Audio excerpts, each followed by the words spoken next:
திரு கல்கி அவர்களின் சிவகாமியின் சபதம் முதல் அத்தியாயம் பாகம் 1. இளவேநீர் காலத்தில் ஒரு நாள் மாலை மகேந்திர தடாகத்தின் கரை வழியாகச் சென்ற ராஜபாட்டையில் பிரயாணிகள் இருவர் காஞ்சிமா நகரை நோக்கி நடந்து கொண்டிருந்தனர். அவர்களில் ஒருவர் 6 அடி உயரத்துக்கு மேல் வளர்ந்திருந்த ஆஜானுபாகு, காவி வஸ்திரம் தரித்த பௌத்த சந்நியாசி. கடுமையான தவவிரத அனுஷ்டானங்களினாலோ வேறு கடினமான காரியங்களில் ஈடுபட்டதினாலோ அந்த பிக்ஷுவின் தேகமானது வறண்டு கெட்டிப்பட்டு கடினமாகி இருந்தது. அவருடைய முகத்தோற்றமானது அன்பையோ பக்தியையோ உண்டாக்குவதாக இல்லை, ஒருவித அச்சத்தையே ஊட்டுவதாயிருந்தது. இன்னொரு பிரயாணி கட்டமைந்த தேகமும் களை பொருந்திய முகமும் உடைய 18 பிராயத்தை இளம் பிள்ளை. பிரயாணிகள் இருவரும் வெகு தூரம் வழி நடந்து களைப்பாறியவர்களாக காணப்பட்டார்கள். தலைநகரம் இன்னும் எவ்வளவு தூரம் இருக்கிறது? வாலிபன் கேட்டான். அதோ அந்த சன்னியாசி சுட்டியை காட்டி இத்திக்கில் அடர்ந்த மரங்களுக்கு இடையிடையே மாட மாளிகைகளின் விமானங்கள் காணப்பட்டன. இளம் பிரயாணி சற்று நேரம் அந்த காட்சியை உற்று நோக்கி கொண்டிருந்தான். பின்னர் பிட்சுவை பார்த்து, இங்கிருந்து 1 நாழிகை தூரம் இருக்குமோ என்று கேட்டான். அவ்வளவுதான் இருக்கும்.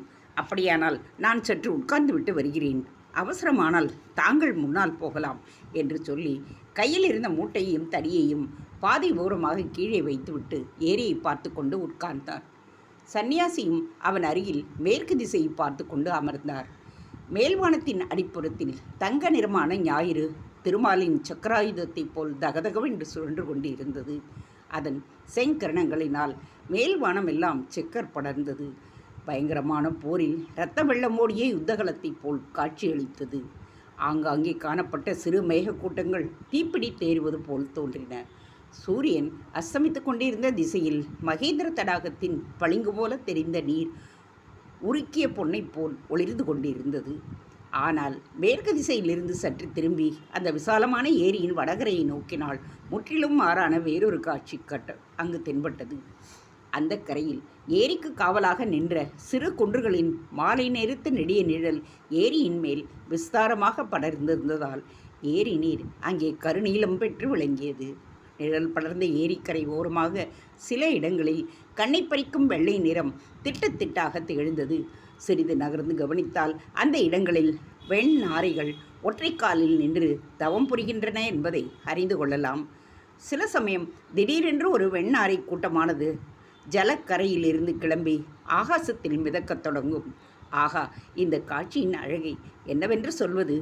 கருநீல தண்ணீர், மேலே கருநீல வானம், பின்னால் கரும் பசுமை நிற குன்றுகள், இவற்றின் மத்தியில் அந்த தாவல்மயமான நாரை கூட்டம் வானவெளியில் மிதந்து செல்வது போல் நெருக்கமாக பறந்து செல்லும் காட்சி யாருக்குமே மனக்கிளர்ச்சியை உண்டாக்கும்.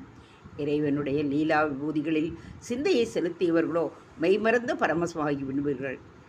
இவற்றையெல்லாம் சற்று நேரம் மௌனமாக பார்த்து கொண்டே இருந்த வாலிபன் தனக்குத்தானே பேசிக்கொள்வது போல், இந்த பிரம்மாண்டமான ஏரி மகேந்திர தடாகம் என்று சொல்வது பொருத்தமில்லை, மகேந்திர சமுத்திரம் என்றுதான் இதை சொல்ல வேண்டும் என்றான். சந்நியாசி ஏரியை நோக்கிய வண்ணம், இந்த மகேந்திர தடாகத்தில் இப்பொழுது தண்ணீர் குறைந்து போயிருக்கிறது. ஐப்பசி கார்த்திகையில் மழை பெய்து ஏரி நிரம்பி இருக்கும்போது பார்த்தாயானால் பிரமித்து போய்விடுவாய். அப்பொழுது நிஜ சமுத்திரம் போலவே இருக்கும் என்று சொல்லிக்கொண்டே எழுந்தார். புறப்பட்டு விட்டீர்களா சுவாமி என்றான் வாலிபன். ஆம் பரஞ்சோதி, என்னோடு வருவதற்குத்தான் உனக்கு பிடிக்கவில்லை போலிருக்கிறதே என்று சந்நியாசி கூறிவிட்டு நடக்கத் தொடங்கினார். பரஞ்சோதி என்ற அந்த வாலிபனும் மூட்டையும் தடியையும் எடுத்துக்கொண்டு அவரை தொடர்ந்து நடக்கலானான். சாலையில் போவோர் வருவோர் கூட்டம் அதிகமாய் இருந்தது. பிரயாணிகள் ஏறிய வண்டிகளும் நெல்லும் வைக்கோலும் ஏற்றிய வண்டிகளும் சாரி சாரியாக போய்க் கொண்டிருந்தன. சாலைக்கு அப்புறத்தில் முதிர்ந்த கதிர்களையுடைய சென்னல் வயல்கள் பறந்து இருந்தன. கதிர்களின் பாரத்தினால் பயிர்கள்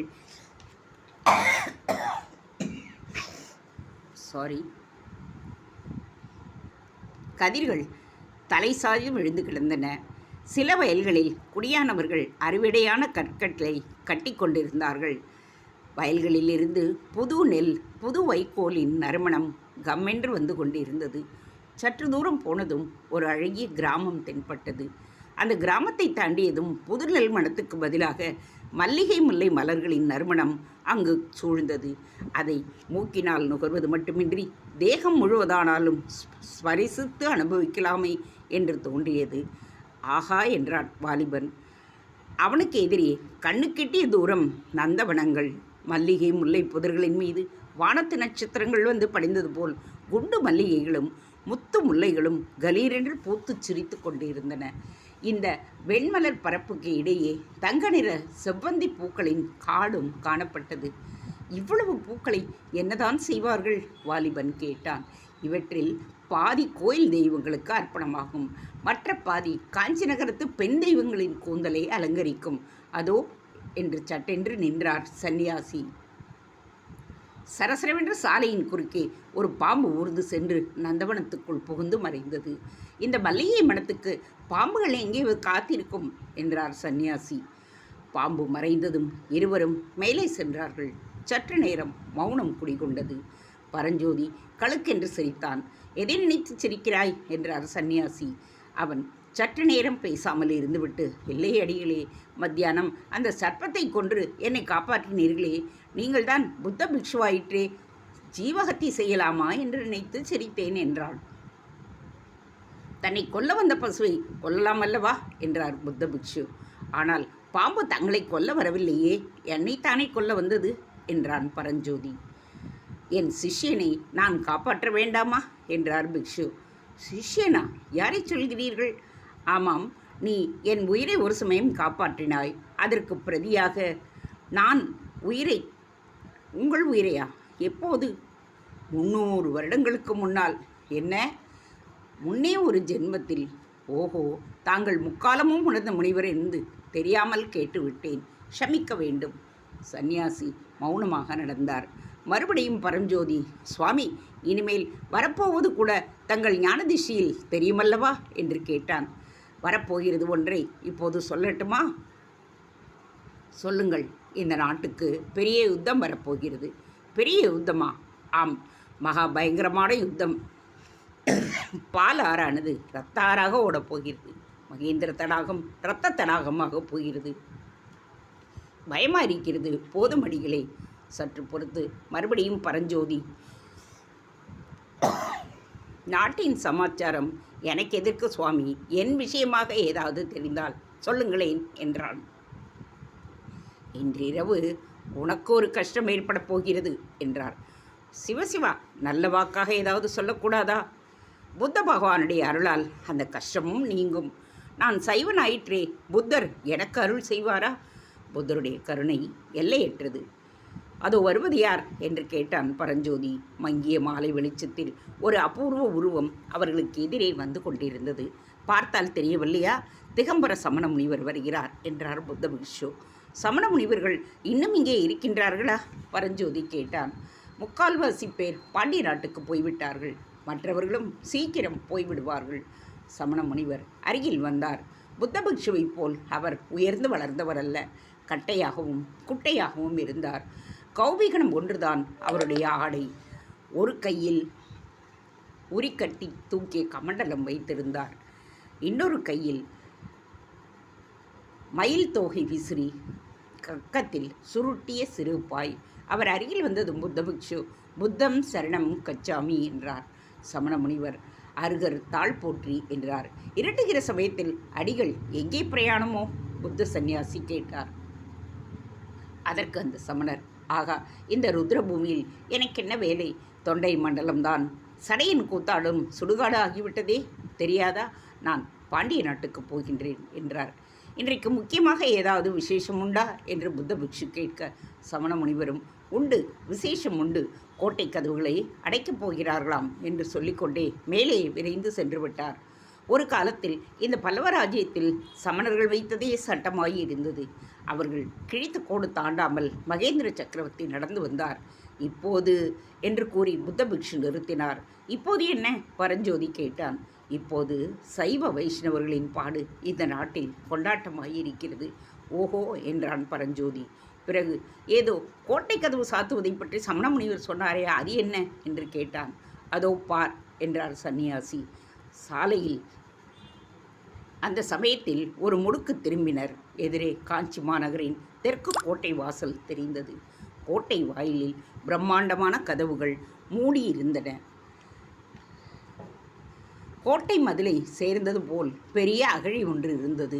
அதன் அகலம் சுமார் 100 அடி இருக்கும். குனிந்து பார்த்தால் கிடுகிடுவென்று பள்ளமாய் இருந்தது. அடியில் இருண்ட நிறமுள்ள ஜலம் காணப்பட்டது.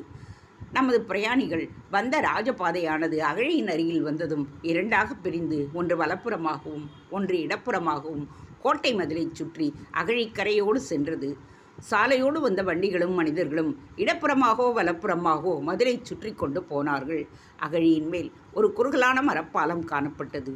அது கோட்டை வாசல் வரை சென்றது. புத்த பிஷு பரஞ்சோதிக்கு செய்யை காட்டிவிட்டு அந்த பாலத்தின் மேல் நடந்து சென்றார். பரஞ்சோதியும் அவரை பின்தொடர்ந்தான்.